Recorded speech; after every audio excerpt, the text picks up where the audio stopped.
ओम शांति। आज प्यारे मीठे बाबा के मुरली मंथन की डेट है 29 अप्रैल 2025। तो आज मीठे बाबा अपने बच्चों से कह रहे हैं, यह तुम्हारा बहुत अमूल्य जन्म है। इसी जन्म में तुम्हें मनुष्य देवता बनने के लिए पावन बनने का पुरुषार्थ करना है।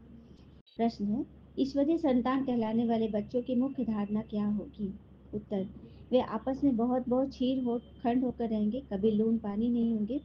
जो देह अभिमानी मनुष्य है वह उल्टा सुल्टा बोलते लड़ते झगड़ते। तुम बच्चों में आदत नहीं हो सकती। यहाँ तुम्हें दैवी गुण धारण करने हैं, कर्मातीत अवस्था को पाना है। भगवान का ईश्वरीय संतान कहलाने वाले बच्चे की मुख्य धारणा, आपस में बहुत मिलजुल कर रहेंगे, लून पानी नहीं होगी। देह अभिमानी जो मनुष्य होते हैं वो उल्टा सुल्टा बोलते लड़ते झगड़ते। तुम बच्चों में आदत नहीं हो सकती। यहाँ तुम्हें दैवी गुण धारण करने हैं, कर्मातीत अवस्था को पाना है और अपने शांति, स्थिरता और अचल अडोल वाली स्थिति में रहनी है। जास्ती हंगामे में जाना ही नहीं है। ठीक है। ओम शांति। पहले पहले आप बच्चों को कहते हैं देही अभिमानी भव। बाबा कह रहे बच्चों को अपने को आत्मा समझो। गीता आदि में भले क्या भी है परंतु वह सभी है भक्ति मार्ग के शास्त्र। बाबा कहते मैं ज्ञान का सागर हूँ। तुम बच्चों को ज्ञान सुनाता हूँ। कौन सा ज्ञान सुनाते हैं? सृष्टि के अथवा ड्रामा के आदि मैदान का ज्ञान सुनाते हैं। यह है पढ़ाई। हिस्ट्री और ज्योग्राफी है ना। भक्ति मार्ग को हिस्ट्री ज्योग्राफी नहीं पढ़ते, लेकिन यहाँ पर सृष्टि की हिस्ट्री ज्योग्राफी स्वयं भगवान हमको बताते हैं। आत्मा ही अच्छे बुरे संस्कार ले जाती है, इसलिए बाबा कहते देह अभिमानी बनो। अपनी आत्मा को भी कोई जानते नहीं। जड़ावन रस शुरू होता है तो अंधियारा मार्ग शुरू होता है। देह अभिमानी बन जाते हैं। बाबा बैठ समझाते हैं, तुम बच्चे यहाँ किसके पास आए हो? इनके पास नहीं, मैंने इनमें प्रवेश किया है। बाबा कह रहे कि तुम ब्रह्मा के पास नहीं, मेरे पास आए हो, क्योंकि मैंने इनके जन्म में प्रवेश किया है।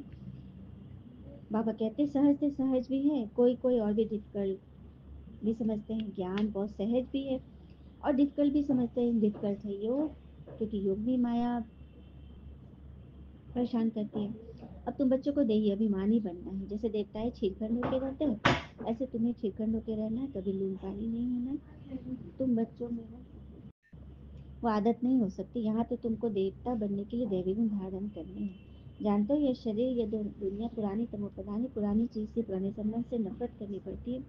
देह विमान की बातों को छोड़ अपने को आत्मा समझ बाबा को याद करना है, तो पाप विनाश होंगे। बहुत बच्चे याद में फेल होते हैं। ज्ञान समझाने में तो बड़े तीखे जाते हैं, परंतु याद की मेहनत बहुत बड़ी है, बड़ा इम्तहान है। आधा करके पुराने भक्ति समझ सकते हैं, भक्ति में जो पीछे आए वो इतना समझ नहीं सकेंगे। बाबा शरीर में आके कहते हैं मैं हर 5-6 वर्ष के बाद आता हूँ, मेरा ड्रामा में पार्ट है और मैं एक ही बार आता हूँ। यह वही संगम युग है, लड़ाई भी सामने खड़ी है। भक्ति मार्ग में भी मैं दाता हूँ और अभी भी दाता हूँ। भक्ति मार्ग में भी जो देवी देवताओं के जड़ चित्रों से हमें मिलता है, ईश्वर ही देने वाले हैं। और यहाँ तो बाबा हमें डायरेक्ट दे रहे हैं। बाबा कहते हैं मैं तो अभोक्ता हूँ, मैं कुछ भी नहीं लेता, ऐसे नहीं कहता कि पाओ पड़ो। हम तो बहुत बच्चों का मोस्ट ओबीडियंट सर्वेंट हो, ये भी तुम जानते हो। वही माता पिता बंधु सखा सब कुछ है जो भी आए हैं। हम भक्ति में गाते हैं ना, तुम्ही हो माता पिता तुम्ही हो। तो बाबा हमें प्रैक्टिकली इसका अनुभव करा रहे हैं। बाबा पुरुषार्थी बच्चों की बहुत बहुत महिमा करते हैं, जो याद की यात्रा में तीखी दौड़ी लगाने वाले हैं। मुखिया याद की बात, इससे पुराने हिसाब किताब चुप तो होते हैं। कोई कोई बच्चे बाबा को लिखते, बाबा हम इतने घंटे रोज याद करते हैं, तो बाबा भी समझते ये बहुत पुरुषार्थी है, पुरुषार्थ तो करना है। इसलिए बाबा कहते हैं आपस में कभी लड़ना झगड़ना नहीं, ये तो जानवरों का काम है। अब एक ही जन्म में याद करना, यह है मेहनत। याद करना है, दैवी में धारण करना। कोई पाप कर्म किया तो 100 गुना दंड पड़ जाएगा। पुरुषार्थ करना है, अपनी उन्नति करनी है। अच्छा, मीठे मीठे बच्चों प्रति भगवान की नमस्ते। हम बच्चों के भी प्यारे बाबा को नमस्ते। धारणा के लिए मुख्य सार पहले तो अंदर अपनी जांच करें, बाबा की याद में कितना समय रहते हैं। दैवी गुण कहाँ तक धारण किए हैं, हमारे में कोई अवगुण तो नहीं है। हमारा खान पान चाल चलन रॉयल है।